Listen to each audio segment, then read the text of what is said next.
दोस्तों, ये जो पौधा आप वीडियो में देख रहे हैं ये देखने में बहुत ही साधारण है, पर इस पौधे के गुण बहुत ही असाधारण है। अगर ये पौधा आपके घर के आसपास दिख जाए तो इसे साधारण पौधा समझने की गलती मत करना और ना इसे फेंकने की गलती मत करना। इसके बहुत ही चमत्कारी गुण है। इसके आयुर्वेदिक प्रयोग भी मैं आपको बताऊंगी कि किस प्रकार से इसके कौन से भाग का प्रयोग किया जाता है। अगर ये सारी जानकारी आपको मालूम हो जाए तो आप कल से इस पौधे की पूजा करना शुरू कर देंगे। जी हाँ दोस्तों, मैं आज आपके लिए एक गुणकारी पौधे या और चमत्कारी पौधे की वीडियो लेकर आई हूँ। मैं हूँ आपकी होस्ट एंड दोस्त सुशीला शाम। तो ये पौधा बहुत ही गुणकारी और लाभकारी पौधा है, तो प्लीज़ वीडियो स्किप करके मत देखिए, वीडियो फुल वॉच कीजिए, तभी आपको इसके गुण फायदे जो भी है सब पता चलेगा। तो दोस्तों,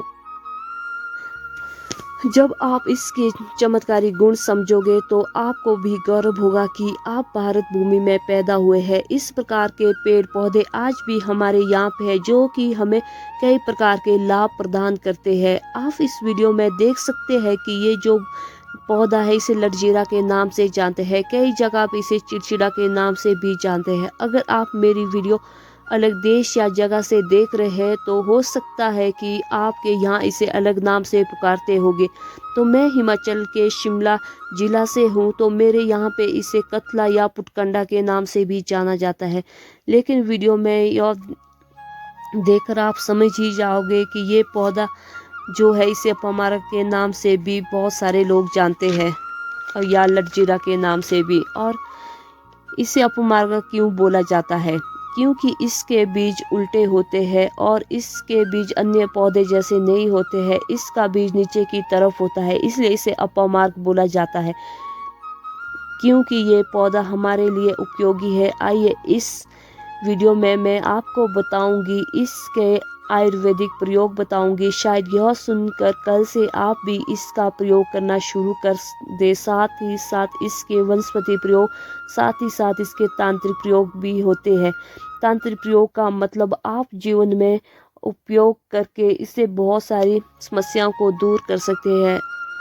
पहले ज़माने में संत महात्मा इसका प्रयोग करते थे। जब वो लंबे समय तक तपस्या करते थे तो वो भूखे प्यासे रहते थे।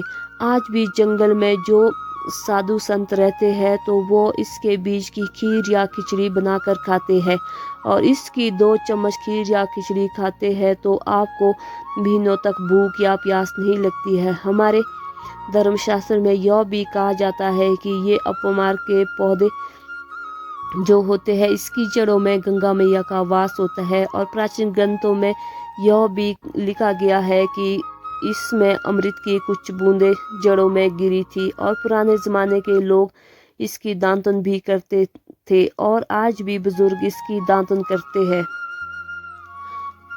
इसकी जड़ में गंगा मैया का वास होता है और इसकी जड़ में अमृत की कुछ बूंदें गिरी थी।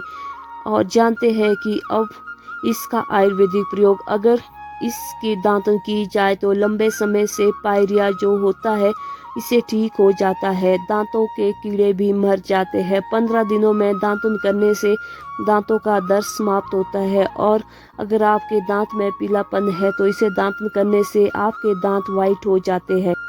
इस पौधे के चमत्कारी प्रयोग, जिसके प्रसव होने में विलम्ब हो रहा हो, जिन्हें प्रसव के समय में बहुत दर्द हो रहा होता है, तो आपको इस अपमार के पौधे की जड़ में 2-4 चावल के दाने डालने हैं और जल देना है। फिर इसकी जड़ को निकाल के लाल रंग के कपड़े में बांधकर जिस स्त्री के बच्चा गर्भ से बाहर नहीं आ रहा है तो उसे पहनाना है, और इससे बच्चा 10 या 15 मिनट में बाहर आ जाएगा। अगर किसी को सिर में बहुत दर्द होता है तो इसके पके हुए बीज को पीसकर बिल्कुल पाउडर बना दे और फिर हाथ में हथेली में लेकर उसे मात्र सूंघने से ही आपके सिर का दर्द हमेशा के लिए ठीक हो जाएगा।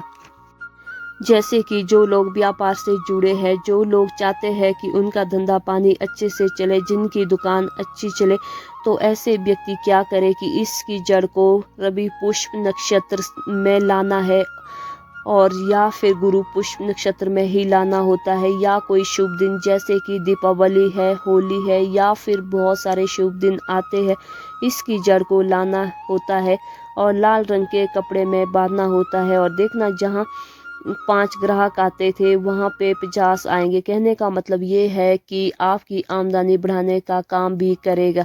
और इसके बाद दूसरा प्रयोग भी सुन ले। जो लोग बेरोजगार है और जिनको रोजगार चाहिए, तो वो इसकी जड़ को रविवार के दिन खोद कर लाए और सूर्योदय से पहले ही खोदना है। और फिर इसके बाद सोमवार को आपको इसकी पूजा करनी है और मंगलवार को भी पूजा करनी है इसकी जड़ की, और बुधवार को इसको धारण करना है। तो आपको मनवाचक नौकरी मिलेगी, ये कभी विफल नहीं होता। इसका नंबर 3 प्रयोग, अगर आपको नज़र लगती है या भूत प्रेत, तो ऐसे व्यक्ति इसे शनिवार को चांदी के तावीज़ में धारण कर सकते हैं। अगर आप इसकी जड़ को लाल रंग के कपड़े में बांधकर इसकी प्रतिमा की तरह पूजा करते हैं, तो ऐसे लोगों को कभी भी जिंदगी में धन की कमी नहीं होती है। तो दोस्तों, ये थी कुछ अपमार्ग पौधे की या लटजीरा या चिड़चिड़ा पौधे की कुछ जानकारियाँ, गुणकारी और लाभकारी पौधे की। तो अगर अच्छी लगे वीडियो तो लाइक कीजिए, कमेंट कीजिए और शेयर कीजिए।